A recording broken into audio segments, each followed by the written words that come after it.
Hello and welcome to TV on TV. I'm State Representative Tommy Vitolo.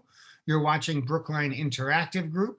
Today is Thursday, March 11th, the 10th anniversary of the Fukushima disaster. And we've got a great show. Our interview today is with Paula Friedman and Lynn-Jones from the Brookline Neighborhood Alliance. But first, as always, the news.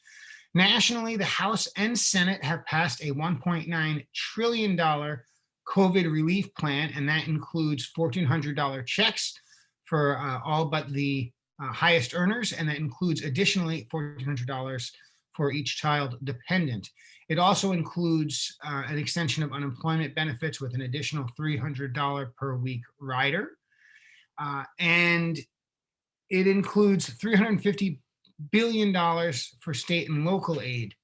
Additionally, President Biden has announced he has acquired 100 million doses of the Johnson & Johnson vaccine, which is, of course, a one-shot vaccine.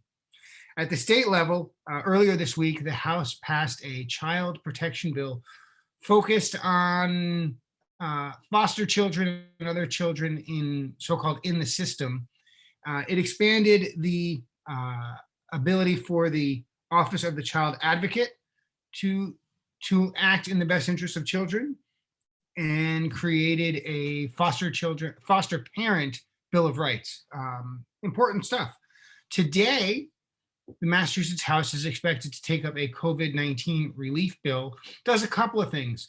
For businesses who got PPP loans that were forgiven and turned into grants, under the current status, sometimes that would be taxable, but under the proposal, it would not be taxable.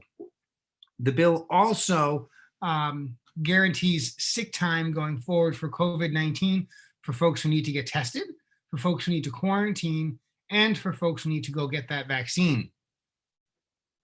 Finally, it suspends the tax penalty for folks who didn't pay taxes on 2020 unemployment, and it freezes the unemployment contribution businesses have to make in 2021 and 2022. Because so much employment was paid out, we've got to replenish the trust fund, and that would normally mean we would require businesses to pay more in taxes to replenish. But now is really not a great time for most businesses to have bills go up. So instead, we will bond, authorize the ability to replenish another way if needed, while we wait to come out of this economic recovery. DESE Commissioner Jeff Riley has announced that kids are expected to be back in person 5 days on April 5th, if they are grades 1 through 5, and April 28th, if they are grades 6 through 8. There are some exceptions that can be made, and that's statewide. That is the plan. Governor Baker has announced that beginning tomorrow, there will be a website update. Of course, folks have had so many difficulties getting registered to get the vaccine, hitting reload, getting up in the middle of the night, never being able to find an appointment. It's really been a disaster. And the governor has proposed a way to improve this. It's taken some time. I'm not sure why it's taken so long, but beginning tomorrow, folks will be able to go to the website and put in their information, and then be contacted later when they can book an appointment, when it's getting close to their time. Maybe they'll just get that goofy octopus saying the website is broken. I sure hope not. I'm hoping that this rollout works well. In local news, the Brookline School Committee has appointed Dr. Linus Gilroy to be the new superintendent of schools. I hope we'll have him on the show sometime in the next few months. And similarly, the DPW has announced the new director of Parks and Open Space is Alexandra Vecchio. So that's very exciting as well, and we hope to have her. Finally, Brookline has closed its COVID-19 testing center, the combination of CARES Act money running out, and frankly, a reduction in calls for it as fewer and fewer people have come in. That's the news. We're going to cut over to our pre-recorded interview with Lynn-Jones and Paula Friedman, representing the Brookline Neighborhood Alliance. And I hope you have a wonderful day and get outside and enjoy that weather. Thanks for watching Brookline Neighborhood. Thanks for watching Brookline Interactive, and we'll see you on the flip side.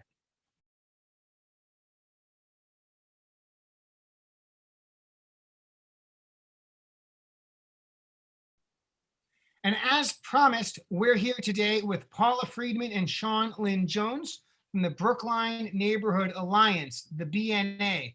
Paula and Sean, thanks for being on the show today. Thank you, Tommy. We're on Zoom. We've got two guests, and so it's going to be a little jumbly. It's COVID. We roll with it. We're going to have a good time. And I want to start, why don't we start by telling folks, what is the BNA? What is the BNA all about? I'd like to refer to the BNA as an association of associations. In reality, BNA is an umbrella organization that coordinates activities between and among different neighborhood associations, including, for example, the South Brookline Neighborhood Association, the North Brookline Neighborhood Association, Fisher Hill, Chestnut Hill, Aspinwall Hill, just to name a few. And just a quick follow-up to that, does everyone in Brookline live in a neighborhood association, and exactly one neighborhood association? The number of neighborhood associations varies from time to time, depending on the leadership available in the organization, the interest in the neighborhood to be engaged in neighborhood activities, and any particular issues that may be affecting particular neighborhood associations. So there are certain geographic areas, and they are available on our website, which is a little in need of updating, but the basic concept is there, and people don't belong to more than one. And so how did the BNA get started? Back in the late 1990s, the League of Women Voters of Brookline had a major discussion called Future Search about the future of Brookline. And it covered a lot of ground, and the League really did a great job. And one of the conclusions was that there should be some kind of alliance to bring together Brookline's neighborhood associations. And that was really the impetus for the BNA. Some people who were involved in that process, as well as people who were involved in neighborhoods, basically sat down in the Martin Luther King room, I think, at Brookline High School, and wrote the bylaws about 20 years ago. And we've been active ever since. So what are the goals of this umbrella organization of the BNA?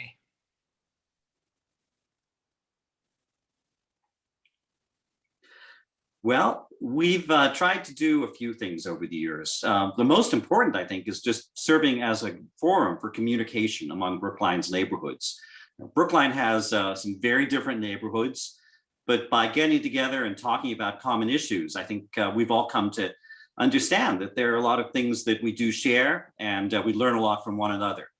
We've also just tried to promote neighborhood associations. We even have a little seed money fund for organizations that are getting started, and we've strongly encouraged groups to get organized and have an association, even if it's just for social reasons, to build that sense of community. A few times we've actually taken on a much stronger advocacy role.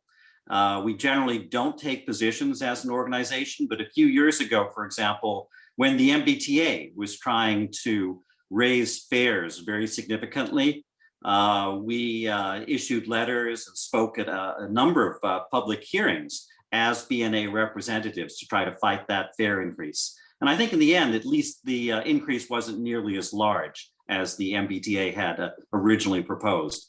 And that was a good thing for Brookline. That your memory is correct. That's exactly right. There have been one fare increase, maybe two since then. Nevertheless, which neighborhoods tend to be the most active? I would say that the most active neighborhoods are several types. One is the most long-standing ones that have ongoing activities, ongoing meetings, and a way to communicate with their neighbors. Another type of active neighborhood is those who face issues within the neighborhood, whether it's in terms of For example, recently demolition of houses or zoning changes or policies that the town is proposing that may disproportionately affect certain neighborhoods, gives people reason to get together. As Sean mentioned, other reasons for getting together include environmental issues that people are concerned about, or working together towards maintaining the beauty of parks in their neighborhoods. They are friends of of parks associations. And we would like to encourage anyone who is not involved in a neighborhood association to get involved. One of our concerns is that the sense of community may not be as strong today as it used to be. And we would like people to have a sense of neighborhood belonging and community. And so there's lots of organizations in Brookline who have a quasi-political role. I think, like the Brookline Neighborhood Alliance, you dabble in politics. It's not the only thing you do, and you're not a heavy hitter, but you have interest and you're engaged. So what makes focusing on neighborhoods distinctive from other kinds of organizations?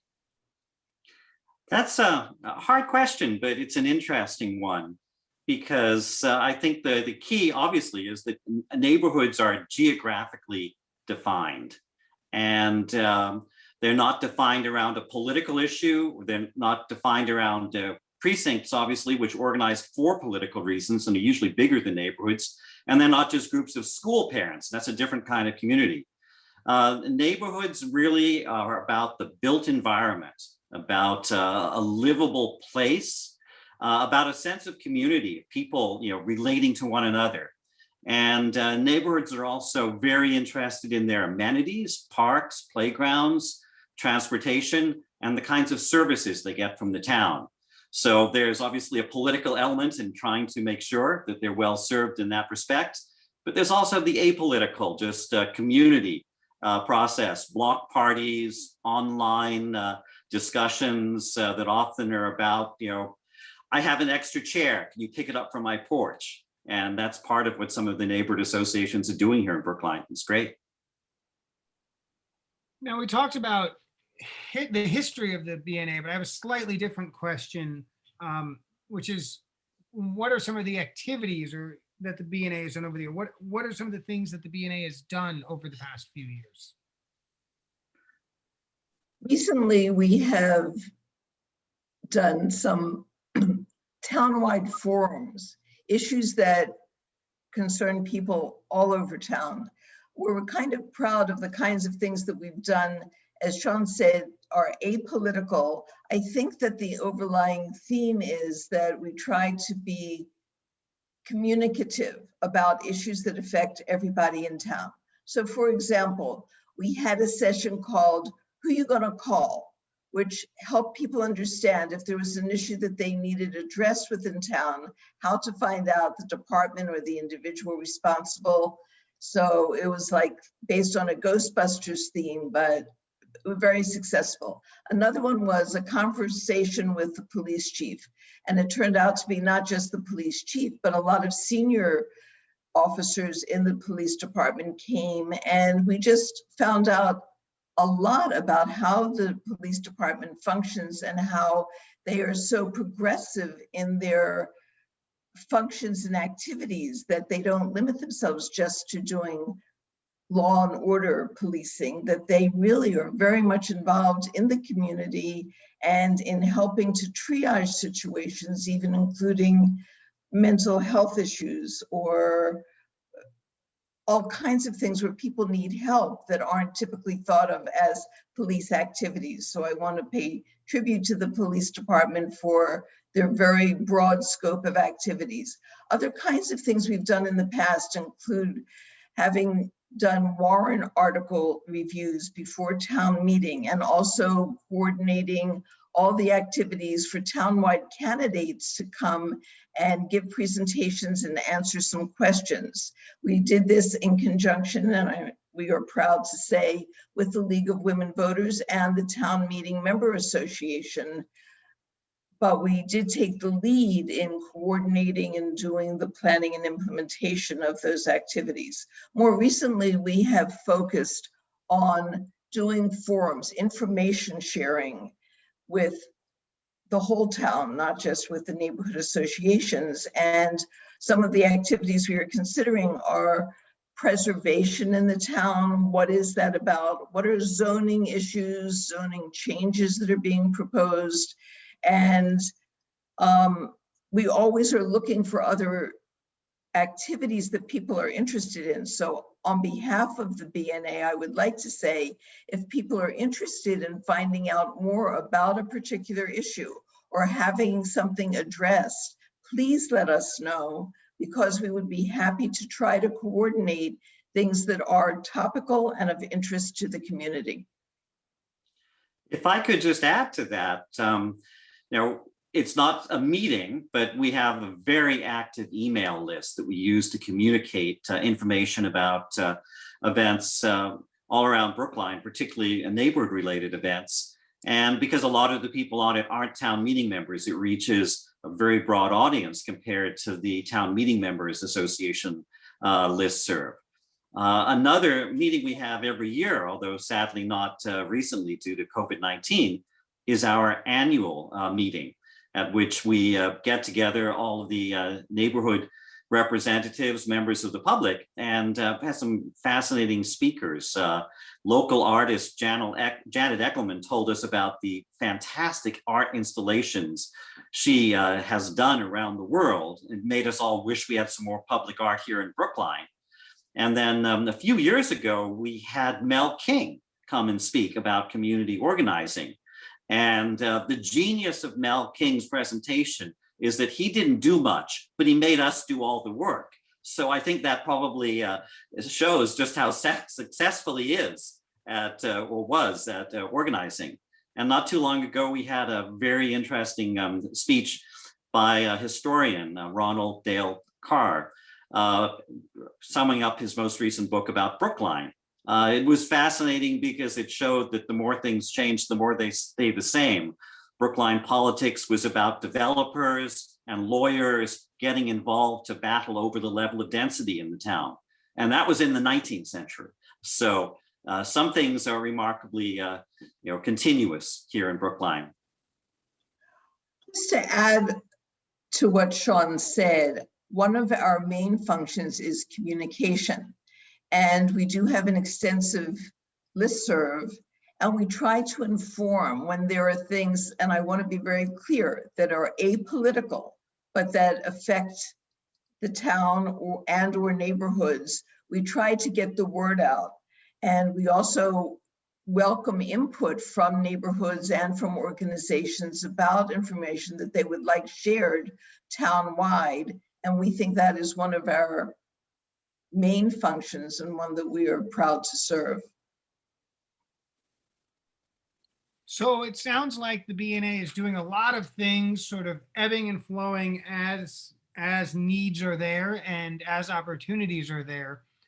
I know one of the things that the Brookline Neighborhood Alliance has done over the years is recognize members of the community who have contributed to some of the goals and missions that are aligned with the BNA. Can you tell us a little bit about the awards? Yeah, that's something we do every year at the annual meeting. And it's amazing how many incredible people there are here in Brookline and groups who've contributed to the life of the community and basically made Brookline a much better place to live. It's probably getting close to 30 or 40, maybe even 50 people and groups who we've recognized over the years. Some of them have been leaders within neighborhoods, people like the late Pawnee Katz, who were great neighborhood advocates, people like John Bassett.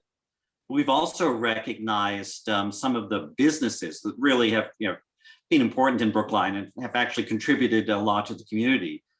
Dana Brigham of Brookline Booksmith, as well as the late Ethel Weiss, who was famous at Irving's shop in Coolidge Corner for decades and decades, a community presence. There are also some pretty remarkable groups, including neighborhood associations, but not limited to them.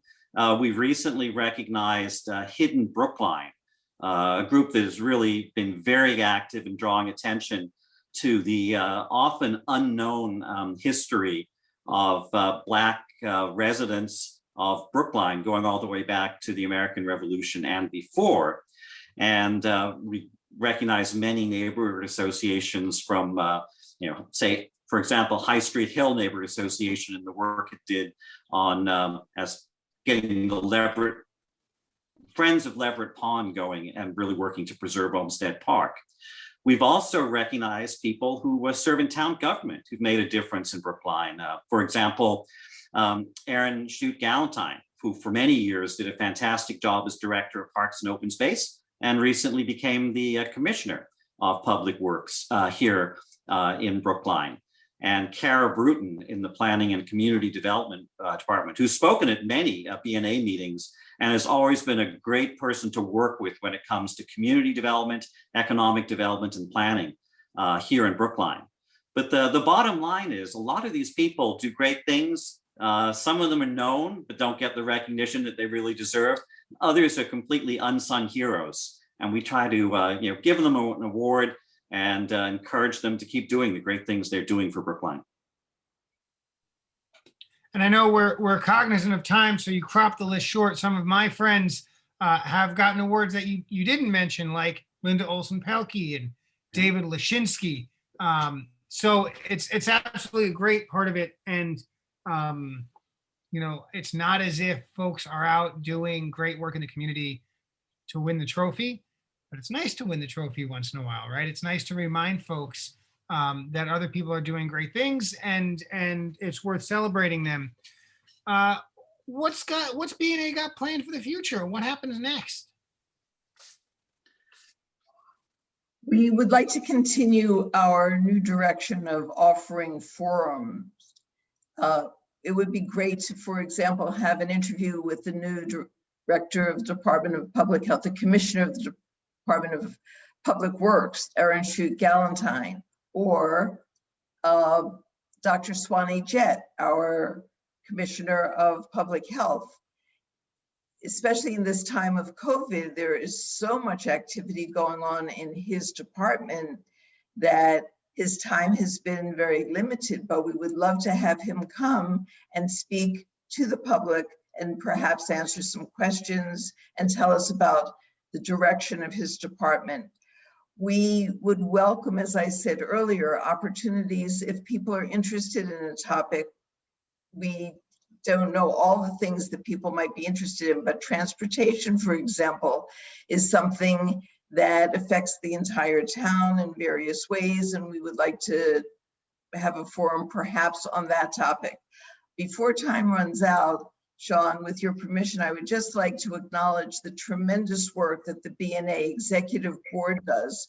It's a relatively small group of people, all of whom are committed, dedicated to the town, to quality of life in neighborhoods. And I won't be able to mention all their names, so I'm not going to mention any names except to say that we are very grateful for the amount of time and dedication that each and every one of them has committed to the BNA, and to Sean for his leadership. And I want to extend greetings on behalf of my co-chair, Dan Saltzman, who was unable to be here this evening, but provides tremendous leadership, guidance, and direction to all of us and contributes in so many ways to the town. If I could just add one thing to that, it's great, as Paula has done, to acknowledge the people who have been involved, but that doesn't mean there's no opportunity for more people to get involved. Being part of the BNA really educated me about how the town worked, and for people who are just starting out, trying to figure out how to make Brookline better or just to get involved in their own neighborhood and its activities, the BNA is a great avenue, and we welcome their participation at the board, at our meetings, and otherwise, as we come out of the pandemic and can get back to having real live meetings with cookies instead of Zoom sessions. I miss the cookies. One of the things I've been wondering about, look, obviously neighborhoods predate the BNA as a organizational structure. And frankly, neighborhoods predate almost all technology. But recently, certainly it's the case that people use social media and online presence to have neighborhood conversations, right? Facebook. There's several Facebook pages that relate to the town of Brookline and whether or not it's subdivided into neighbors. I'm sure there are neighborhood Facebook pages as well, which may or may not overlap with BNA maps. How does interaction like Facebook relate to BNA, if at all? And maybe how might that change in the future? Well, I will point out, you mentioned online interactions. I think the Corey Hill Neighborhood Association just the other night had a community meeting entirely online, and that's one of the things that probably will continue to happen even as we come out of the pandemic. One of the problems, as I think we've seen, is that social media can degenerate sometimes into a certain level of nastiness. And I wouldn't want to rely entirely on Twitter and Facebook as the means for communicating. I think we can build the infrastructure for both in-person and online interaction within and between neighborhoods in Brookline to go beyond that. But there certainly are some Facebook sites that have sprung up on the basis of precincts and neighborhoods. But it's not always the best way. It's just one way among many to keep the communication process going. But I don't think, at least I hope it won't ever completely substitute for actually getting people together to have a discussion. It's hard to share cookies online. I recommend, cannoli or Italian butter cookies, but people have their own preferences. If you've got cookies, people will come. It turns out that's a good tip. Look, the Brookline Neighborhood Alliance is a long-standing organization in Brookline sort of social political fabric. Much more time doing the work than a lot of other organizations. And it sounds like it's well positioned to keep doing that work. Look, we're still going to live in neighborhoods in the future, and we're still going to have issues that impact different neighborhoods differently. And so I'm so glad that you are doing this work. Any last words? We covered a lot of things, but there's always a few things maybe left unsaid. You got anything you got to get out? Tommy, I would like to thank you on behalf of the BNA for giving us time to talk about the BNA. We're really very proud of the work that BNA does. We kind of are sometimes not high profile, but we feel that we make significant contributions to the town and to neighborhoods. If there's anything that we can do to help neighborhood organizations, neighborhood associations, in terms of doing more of what they want to do, we again offer our resources to do that. If there are areas that are not yet neighborhood associations, but would like to form a neighborhood association, we'd be more than happy to offer support, resources, mentorship, and how to get one going and keep it going. So again, Tommy, we want to thank you, number one, for your leadership, not only in the town, but statewide, and I've heard nationwide. And we want to thank you for the time that you are devoting to BNA. Well, and of course, I want to thank Brookline Interactive Group, the town's media sponsor that allows all of this to happen and has provided us this space. So thank you, Big. The show you're watching, Paula, co-chair of the Brookline Neighborhood Alliance, Sean, past co-chair. Again, we encourage folks to go to brooklinena.org. That's the website. It'll be refreshed, with everything else. It's COVID. We'll get there. But check it out. There's email addresses on there. If you are interested in being more involved with the Brookline Neighborhood Alliance, you can do it that way. And hey, We just had another great show. We'll see you next week at 2:30, same bat time, same bat channel. Thanks everyone for watching. Have a great day.